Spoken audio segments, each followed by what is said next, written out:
My name is Jim Lederer, and I'd like to take you through an overview and review of one of my all-time favorite board games, which is Twilight Imperium 3. It's an epic game of galactic conquest and empire building. I'll be showing you what comes in the base game, as well as both of the expansions, Shattered Empires and Shards of the Throne. At this point, I'd like to give you an overview of the system tiles that are included with Twilight Imperium 3, including the Shattered Empires and Shards of the Throne expansions.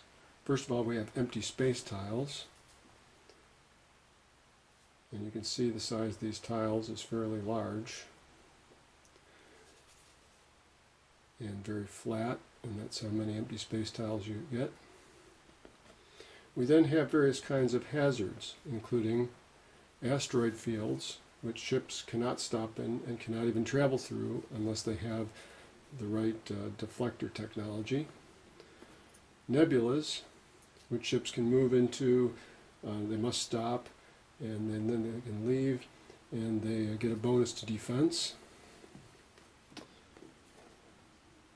Supernovas, which cannot be entered at all, except there is one race that is closely associated with a stellar phenomenon that can actually enter the supernovas. Ion storms, which you can enter and then leave on a subsequent turn, and which prevent fighters from entering combat. And gravity rifts. There's actually just one here of these, and one special one with a planet in it. When you enter a gravity rift, that's no problem, but when you try to leave, there's a 50% chance you will be destroyed. There is actually a technology called the gravity drive, which you can acquire, which allows you to avoid that issue and in fact get a boost by slingshotting around gravity rifts. We'll talk about the planets in just a minute.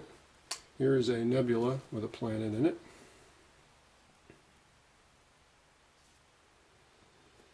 And then we have some spaces with empty space here with wormholes in them. There's an A and a B. The A goes to another A wormhole somewhere, and the B goes to another B wormhole somewhere. We also have many different kinds of planets. We have Mechatol Rex, the home of the Empire. This is in the center of the map and figures prominently in a number of the objectives.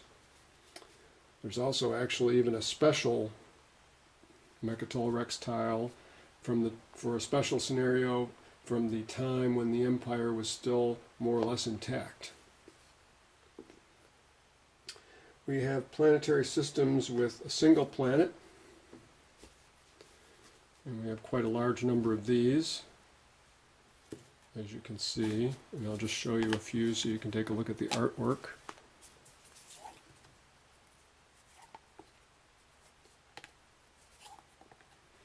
They're actually very colorful, so it really adds a lot to the board to see these different planets.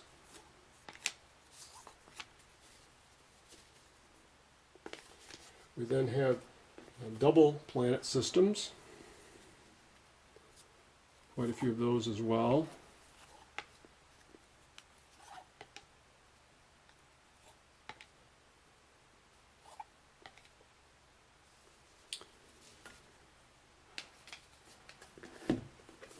And we have a couple of three-planet systems.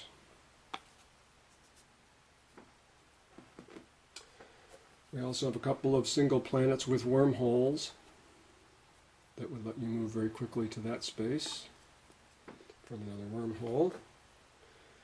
Then we have a couple of single planets with trade stations in orbit in that system.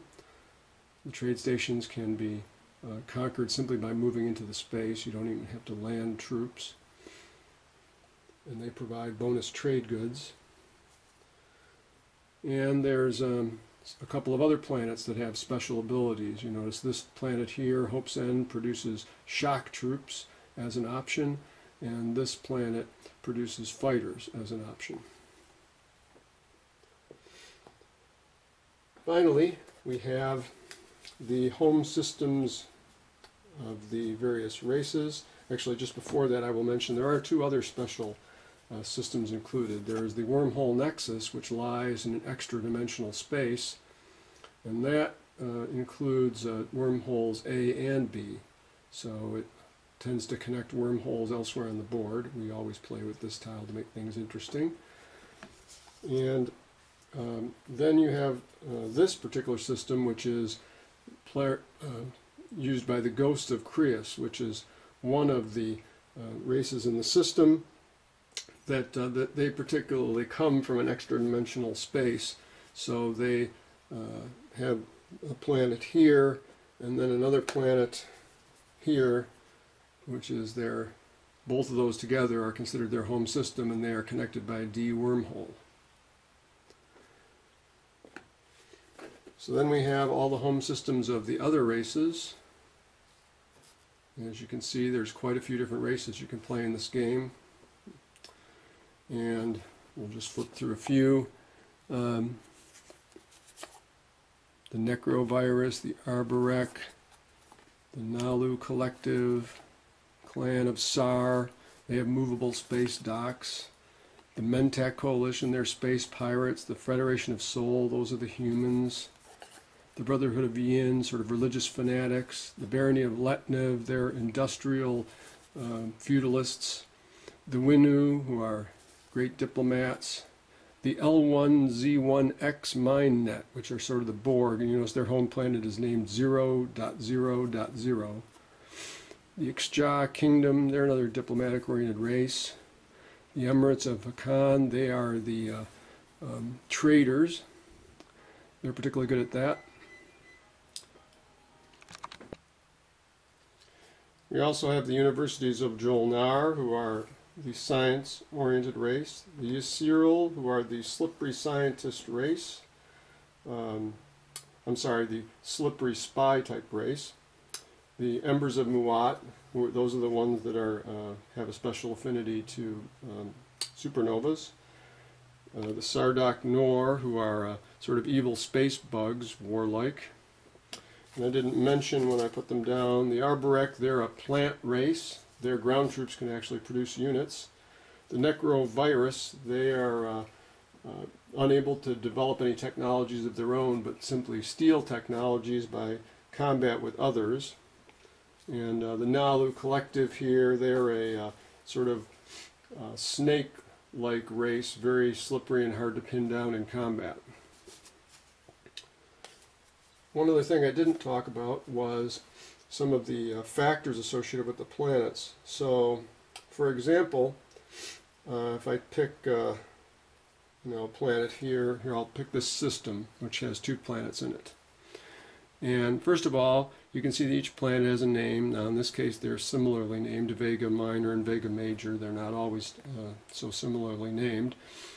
And there's 2 numbers associated with each planet. The 2 is how many resources it produces each turn, and the 1 is how much influence it produces each turn. Resources are used for things like buying ships or technologies, and influence is used for such things as voting in the Galactic Council. Finally, you'll notice that this particular planet has a little special blue symbol here. That means that it's particularly has an affinity to the technologies that are associated with transportation and drive mechanisms and things like that. So they give you a discount when you're choosing to research a blue technology. You'll notice that some of the planets even give you a double discount on researching a certain technology. So that pretty much wraps up the tiles that are included in the game by which you build the map.